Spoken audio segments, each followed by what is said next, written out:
Impact News ki health link bu yengbiriba mayambu ahanba maktada JOYSHREE USHAM na taramna okchari. Ngasigi health link gi topic asi awareness on blood donation. Topic asi bu yamna kupna khana naina binabagi damakta studio da lengsinduna leire Dr. YUMNAM BIJOYKUMAR SINGH, Senior Medical Officer,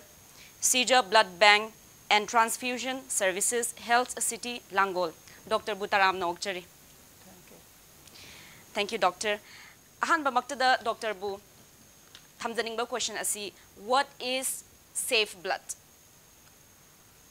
Safe blood haibasi hydring agi mamangda aina koiki ana layeng bada I kapa haibasi matam sangna da ye adumak chanaragle masida akoina ana bada I masida akoina safe blood pige haragati ahan bada anabagi I aduga chanaba I ema akoina piba taba. Number 2 da I do da chemical yaudaba I oigataba. Number 3 da akoigi laina yaudaba adugumba I ma piba taba. Aduga India gi context da akoina laina manga khak akoi khandoga thami masi test tawdaba yade masi akoigi aina swimming oina pallabada akoigi HIV, hepatitis B, hepatitis C, syphilis, malaria. Laina manga si screen tawdana anabada piba yade laina aduna akoina safe blood haibasi asamba maronda akoigi laina tina yaudaba afaba I ama anabada pi nanaba honabado aduni akoi safe blood haibasi. Thank you, Doctor. Dr. Nahabi kre safe blood haibasi India gi matungina laina manga yaudaba maruoina HIV, hepatitis B and C, malaria, syphilis si yaudaba is a safe blood afaba blood ni. And Dr. Nahabi kre yam nuwaijare Doctor. Ani suba question asi indications of blood transfusion haibadi karamba mioina or which individual requires blood karamba body situation the masi blood darkar tare I darkar tare transfusion to darkar tare have a indication si ai khara panjarake ahambada koigi major surgery major oiba surgery operation tawba matamda I changi. Number 2 da koigi koina yamna maru orisi amu gynecological bleedings akoigi angang unadringai amasung angang unar matungda I hadabagi problem si I natragadi upay ama sulay laike. Number 3 da koi Manipur da di yam toina thokpa bomb blast adegi bullet injury vehicle accident sugumba mayam si da chu I changi aduga number amuk makha tarakpada akoigi kano si akoigi blood ki laina mayam akoigi anemia adegi thalassemia hemophilia kaina laina mayam ama leri adigi leukemia koi blood cancer sumba anaba singsi da easy adum darkar se adum oil adegi amuk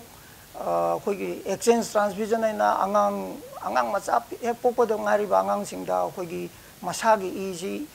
akoigi cell singsi loi kairak-tana akoigi easy anaw ma sendokna ba akoina exchange transfusion aina ma tawi sida chu adum changi aduga loina norina akoigi cancer patients sing yam kapa patients sing se cancer patients sing adegi dialysis tawba patients sing se adum yam kana darkar lei cancer patients sing jadi aina khangbada patient amada yankai humpu kapa yaukhre aduna sida nataba atopa macha kaya muk leiragasu akoigi maru oina akoigi hariba condition sing sida akoigi se adum darkar lei. Dr. Nahabi kiba hoziki laina mayam je si marakta aina maru oina hangjaning badi leukemia blood cancer na abasing se moida blood transfusion je monthly tawra natraga quarterly or by certain duration gi matung ina taramgani adu smaina blood transfusion tawtar gadi magi leukemia je treat tawba ngambara natraga matam khara khatangi damakta namthaba hasi kano dinati treat pura phan bagi dinati adu magi time frame su thoidokpo laite magi akoigi cancer gi cell sing ji hanana ba akoigi hidak thaba matam sida only cancer cell sing ji da hapa ngamda ba atai normal cell yauriba sing ji su adu mak hatpa aduna sai I jang ji handarapa 이 장지 한데라 아가디 아묵 마탕기 아묵 마기 테라피 피부 야다바 아두나 이기 장지 아묵 행갈한바 아데기 아묵 이기 장지 아묵 행갈래 간시다 아묵 이 아묵 마이 테라피 지 아묵 떠오바 아데 아묵 칼레라가 아묵 kano tawba I mu kapa adumaina sum mathang mathang tawbani masidi asengbadi supportive therapy ne haibatai mana treatment na taba support just supplement tawba aina pangibada akogi thalassemia gaina masi akogi RBC hakta akoi masi angang ori dige dum nagali akoi kano tawbase adu masi akogi RBC ji tha khudingi natragasu tha ani hum khudingi amumu kaptragadi maji anabagi igi changji yam thin thin handaraktana akoi anabagi phibam phattaba yawi adu makodi hayeng lifelong oina adum kakwali adu akoina hayeng marakta chance phangagadi akoi magi spleen gumba akoina loktho kanda survive tawbasu yam lei adu still then makoi si adum I yamna chamganba laina ne na adumaina ai thamjage Doctor Huziki leukemia kumba thalassemia kumba siguma laina asi chada mukta percentage kya muk population da ubu phangba population ai percentage makte ai haiba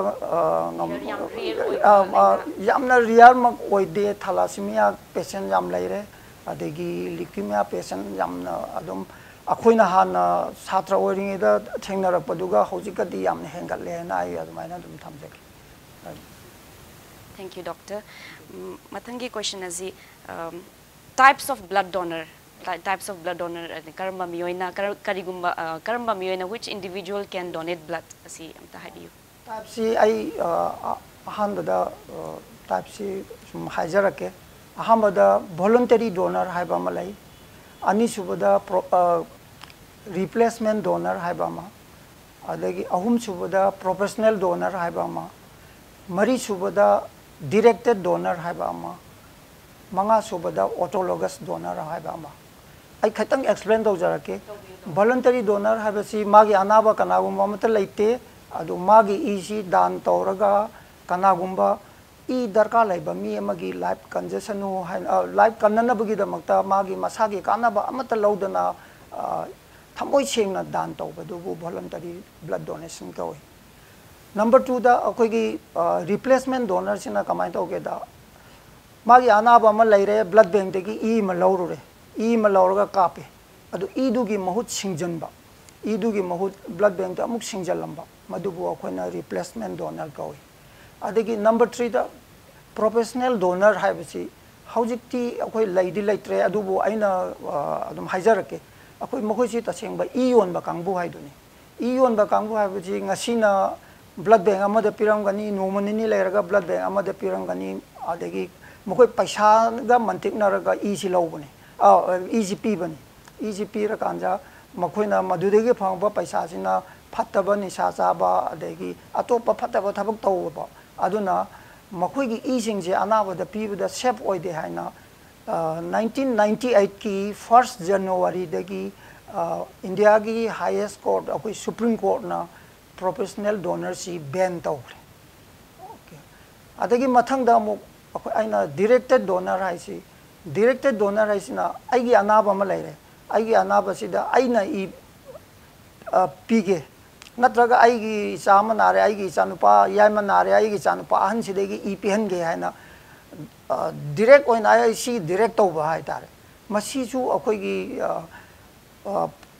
karigumba problem adum akoi gi psychological problem atai mayam laibadegi directed donor si akoi gi donate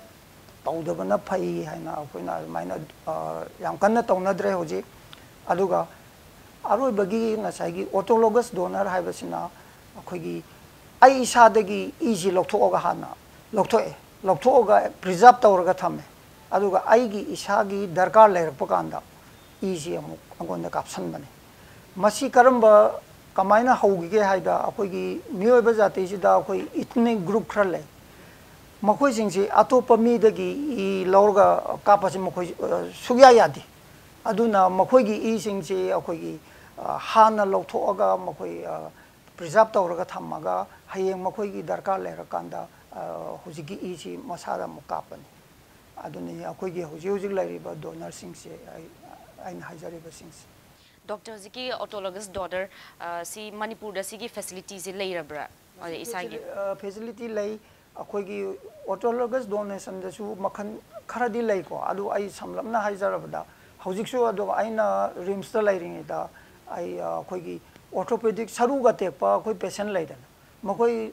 saru tekpa dani masa atai di donation tawbagi fit oyeba ko adu makhoi dagi operation di matam khara watleba makhoi sidagi ije hana lokthoi ꯂꯧꯊꯣꯛꯑꯒ ꯑꯩꯈꯣꯏ ꯃꯥꯒꯤ ꯄ꯭ꯔꯤꯖꯥꯔꯕ ꯇꯧꯔꯒ ꯊꯝꯃꯦ ꯑꯗꯨꯒ ꯃꯥꯒꯤ donation ꯅꯨꯃꯤꯠꯇ ꯑꯩꯈꯣꯏ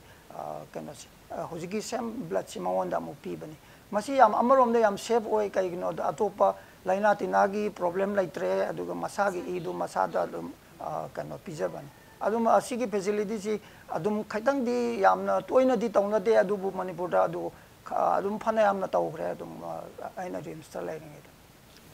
The doctor mathangi doctor hangjaning ba question si is it harmful to donate the blood donate to ze isada harmful oigedra nang masa yam soli nang donate to wirano nang na ko ngaudana na dana khotana nang masa fatte anoiba mina tawgadabani kaina society da doctor sigi matang dam ta haibiu blood donation to bosi akoi criteria khar lei masi fulfill tawragadi karisu harmful oidi akoi masagi chahi chahi 19 dagi chahi 35 phaugi manungda laigadabani masagi weight 45 kg oigadabani adugi masagi igi chang akoi hemoglobin habasi 12.5 yaugadabani aduga masaji akoi laina tina laitaba mi ma oigadabani aduga loina na akoina masi harmful oide haribasi akoina scientifically proved tawraba wama lay karino habida akogi haksangi body weight ki 8 ml per kg body weight chi akoi mi amadagi lokthokpa karimta kaide akogi aduna nasai nupidana akogi per kg body weight 66 akoi ml jawi nupadana akogi 76 ml jawi aduna nasai 8 ml per kg body weight lokhthoki base asina kasu akoi akaiba kaimta laite akoina lauri base weight ki matungina akoi 350 ml loba adegi 450 ml loba lay adubu mayam commonly lauri se 350 ml se dum lawi aduna EGP graba matungda akoina mahi gi saruk se numit nini gi manungda dum hanjal lay 48 hours ki manungda any special diet or liquid kumba thakpa darkar tabra doctor jamna special oiba diet karimta thoina darkar laite liquid kumba khara thakpa di adum yai ko aduga koi e piru re haina koi gi kari haini nasai mi khara lai angang sing khara ai e piru de gi noi khalle na masi akoi kanone lan thajana bani kari gi noi da e piru raga akoi sida manipur da tawrise e piru rabne na ma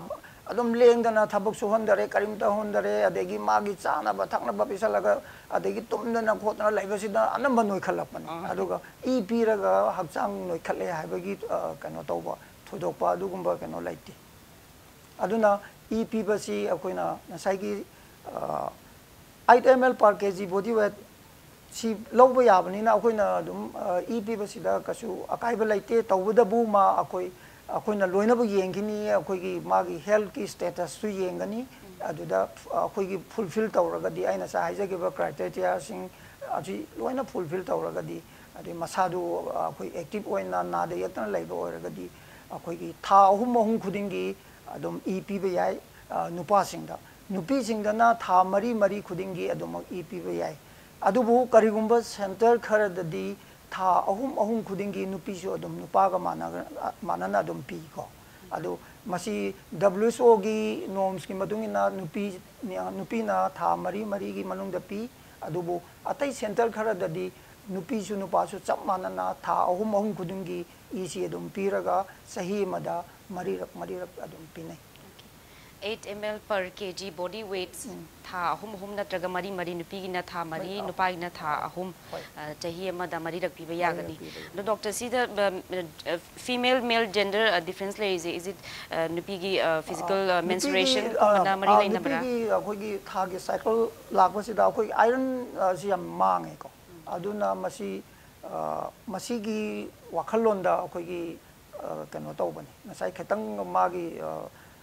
saigi EPBगी कनो है मतम से खतंग अखोइना 4 months काइना अदुमाइना तौबगी वानी अदुगा मसी थोइना याम fit ओइबा मिरेदि कसु थोइना काइदे अखोइ अदुम कनो चिंग करे हानि था अहुम गुदिंगी अदुम अनंबा चिंग अदुबो हौजी हौजिक्ति नसाइगी WHO गी नोम गी हारगदी 4 months गुदिंगी अदमाइन पी अदुगो था अहुम की मनुंग द पीबदसु कसु थोइबा अकाइबदि थेंगदी. Thank you. Dr. Na there is no harm in giving blood if you fulfill certain criteria. Haina matang aswai da break macha malaujage break ki matung da amka khanane nesi. Welcome back. Break ki matung da amuka hanna taram na okchari. Doctor break ki mamang da doctor na kano different types of blood donor adegi adui matang haibi kre doctor na su blood donate to busi harmful oide haina su haibi kre doctor matang da thamjaning ba question asidi doctor gi hospital SHIJA blood bank and transfusion services health city langon da leiriba asi hospital asi leiriba facilities mayam sigi matang da doctor na haibi ai samlamna dum haijage akoi hojikti थाइना दी blood सी अकोई होल blood है ना अकोई की मी मदगी अकोई की अदम चिंगथोकपा ई अकोई की एंटीकोगुलेंट का लोइना ना चिंगथोकपा ई सी होल ब्लड का होई सी खक्तम कापना रमे थाइना अदुबु हौजिक्ति कंपोनेंट प्रिपरेशन सी हमना फजना तौरे अदो अकोई की SHIJA ब्लड बैंक ता कंपोनेंट फैसिलिटी से अदम लई कंपोनेंट है बच्चा ई खक्तम समलमना है जगे अकोई की ई कापदा अकोई की सीजनरी BC RBC ama adegi platelet aina ama lai adegi plasma se akoina frozen tawraga fresh frozen plasma aina sahi ama mu store tawraga thamba yai adegi mu cryoprecipitate aina na sai aina panjagi ba hemophilia haiba aduda akoigi blood ki clotting factor ai darkar laiba missing the pinana ba adumaina e unit ama sina ahambadadi e unit ama mi mana dan tawraga mi magi life kalle haram basidagi hojikti mi ahum natraga mari kan bangame for example kainoni akoina nasai mi mana anaba mana RBC darkar laire anaba mana platelet darkar laire anaba mana nasai gi fresh frozen plasma darkar laire sida nasai e sidagi akoina semto oga thammabanina nasai same unit of 1 unit of blood sidagi akoina RBC pamana RBC da p RBC pam anaba da pire platelet pamana platelet darkar laiba anaba da pire adegi FFP pamba akoi fresh frozen plasma pamba sina anaba da pire adu oraga di yamdra da mi ahum dawre adu cryoprecipitate khatang rare oi adubu compulsory mi ahum da di soidana kano tawi anaba si akoina unit ama sidagi mi ahum anaba ahum kanbang ngamme haina adu maina logo yai adu sigi facilities doctor asimal laire ko blood component facilities simal laire adai number 2 da akoi any aina saiju panjaki ba akoi laina manga test tawi habesi test tawbasi da akoi Manipur da som bau laitri akoi ki nucleic acid amplification testing in akoi nat aina haisi akoi SHIJA blood bank and transfusion services da laire akoi ki easy phanayamna test tawraga chu laina singji gi test tawraga chu akoi window period aina ma lai window period se ai samlamna haijage window period si akoi mahik sidi akoi hakchang manung da lairaba akoi na test tawbada di detect tawbo ngamda adugumba period khara lai masi window period ko HIV virus infection mainly kanoni HIV ne ade hepatitis B hepatitis C gi aduda akoi gi na facilities na PDC akoi window period se am tension ba HIV gi da numit 9 days mukta aduga akoi gi atai conventional method na tawbana around more than 20 days ji changbasi adagi mu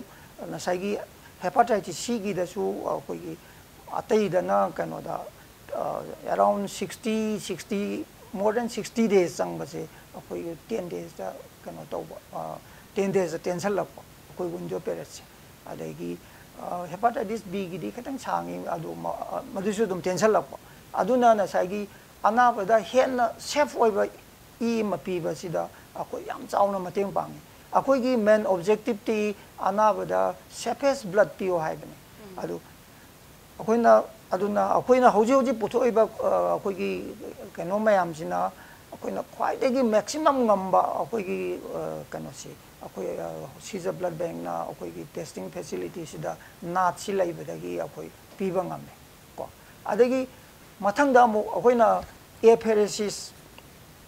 akoi gi kaino ne sina akoi na sai aina panjagi ba akoi gi platelet seme adagi cryo seme adagi FFP seme gaina tobus apheresis asina akoi gi atopa machine yam lei atopa machine sigi machine si degi sijanaraga donor amadagi akoina darkar laiba suppose aina platelet darkar laire platelet si khaktang lawtho lawthoga atai aremba RBC kari kari mayam si haksang da nu sangjagi aduga sigi kanambasina nasai plate masi mainly hoji ti platelet akoi platelet pheresis asida yam kanna tawri aduga platelet si akoi gi full dose ama pi gi hairodi akoi conventional method ta akoi gi donor si manga natraga taruk changi makhoi dagi nasai mi amamam si dai chingaga akoina amuk platelet si semaga makhoi gi 50cc muk se sugumba si punjalaga akoi gi manga taruk pi ga doini adubu hojiki apheresis ki mateng sina akoina kena si mi ama khaktang dang change aduga adudagi akoina darkar lairiba nasagi mi manga taruk punjalaga piba aduguma platelet se akoi adum piba ngame sigi facility si ju akoi gi SHIJA da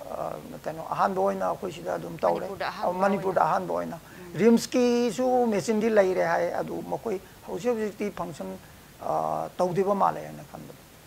Dr. C gi facility di laire du masi yamna magi cost effective oigedra natraga like is it very expensive any kano normal person man afford tawba ngamgadaba test ra sikum masi darka taba matamda adu kano di cost effective si akoi khatang di kano oi akoi gi khatang di costly oi yam ka haina costly oi banate na sai mi manga taruk EPO haijaru baga degi madugi gi mayam duga yengu bakanda akoi gi khatang sina hena phaiena khanbagi wani aduga cost si kano ne akoi gi magi kit si akoi gi magi season na ba kit si da akoi khatang costly oiba adudi akoina kano tawba ngamdaba haitare akoi gi side gi taba ngamdaba hayeng adagi kit oina lairaga kit si gi mamanji khatang yamba ado yamna ka hena yamba di nate adum kano to ado affordable kano okay thank you doctor now Hozik matam zuloi sala abanina doctor aina koi hozik June 14 azida June 14 lagliba June 14 azida awareness on blood donation kano sigi matang da koi special episode in health link zita ubani karigino haraga 14 June sida World Blood Donor Day celebrate observed with the WHO gi makhada masi 2004 since 2004 we have been observing aduna sigi matang da doctor na kano pan I haijarake kano ni World Blood Donor Day ai se akoi gi Dr. Carl Landsteiner aina akoi gi ABO blood group system puthokpa nupa sigi mapok nameni masi 2004 dagi akoi WHO adagi International Society of Blood Transfusion atai organization mayam na 2004 dagi magi birthday numisida akoi kano tawbani observe tawbani ado India da su 2005 tagi dia dum hore observe tawba ai samaksu Kolkata gi Science City da akoi 2005-6 ai paper su present awi adegi chairperson ga oidana ai adum yaujarui ko adu masigi kanoni handaki theme jina kanoni what can you do give blood give now give often having the theme si what can you do give blood give now give often sigi observe to bugi kanosi kanoni अखोई तसेंबदी अखोई voluntary donation तौरिबा मी मयामसी सिबु पुनिंग थौगतपा ओइना मखोई कनोनी मखोइदा felicitation programme नि लोइना लोइना मफम मफम की ओइना अखोइना blood donation camp सो अदम कनो सिल्ली अदुगा blood donation सी अखोई मयामदा याम तोइना तौरगदी मसी यामना अनाबगिदी याम दरकार लैबा अदुगा याम कानाबा pony अदु मयाम दान तौबसी याम दरकार लै हाइबसी सिसु अखोइना वर्ल्ड ब्लड डोनर डे सिदा अखोइना कनो तौई याम काना एम्फेसिस पी अदुगा अखोइ मणिपुर की 1% of the population donate once a year अखोइ की मणिपुर की इसी अखोइ कोनागनी around अखोइना पाबदा 28,000 गुम्बा यूनिट सी लैरगदी मणिपुर की ई दरकार ओइबसी कोनानेना खल्ले अदो 1% of the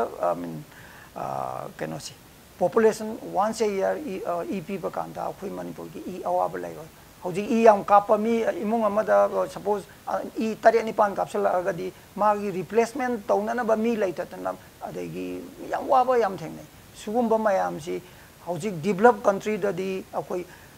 ब्लड डोनेशन दी as a citizen of that country मखोइगी ड्यूटी ने ना चलगा मखोइ ब्लड डोनेशन से दुम तौवेबको अदु मसागी ड्यूटी ने आई मतम पीबा यावरे ना अखोइगी दी कनोने मदी मसीगी चांगसी वाटलेबो अदुना अखोइ मयामसिदैदा अखोइ ब्लड डोनेशन से करसु मांगजदे असिना मीगी लाइफ कंडोरिबनी अदुना अनाबा मयाम अमा कन्ननबा अखोइ ब्लड डोनेशन की इहोसी याम कन्ना अखोइ कनो तो मूवमेंट से याम कन्ना सागतपा मा दरकार लैरी मसिना हंदकी वर्ल्ड ब्लड डोनेशन डे सिदा कनो अखोइ सिजे हॉस्पिटल दसु अखोइ ब्लड डोनेशन कैंप अमा पांथोंनबा कन्ना होनजरी अदुगा अतै अतै सेंटर सिंगदसु मसी सोइदना पांथोकनेना खल्ली कनो हंदकी वर्ल्ड ब्लड डोनेशन डे से Thank you so much, Doctor. Doctor, now we Impact News ki studio da lengsin biduna takpi tambi kre world kano blood donation ki matang da disi da makti am nungai jeri am thagat jeri do matang aswai da khoi program asi loisin na ba hona jarage Doctor. Doctor na habi ki ba matungin na blood pi bada kari harmful chem late khoi one drop of blood can save so many lives. So what can you do? Do it now. Give often. Give often. Do it now. Aduna lagli ba 14 June asida blood donation day no minute asida SHIJA hospital da zu free blood donation camp ama pangthoka dori high big re doctor na adna mayam na participate taw duna at least 28,000 unit of blood Manipur gi damakta miyoi gi Manipur gi lives blood darkar taba sing asi kan bada mayam su mateng pangbiu mayam su yaubiu kan bada mateng pangbiu mayam su participate taw haina doctor na message ren thamjari patang aswai da Impact News ki health link gi ngasi gi topic asi loisinjare khurumjari. Thank you.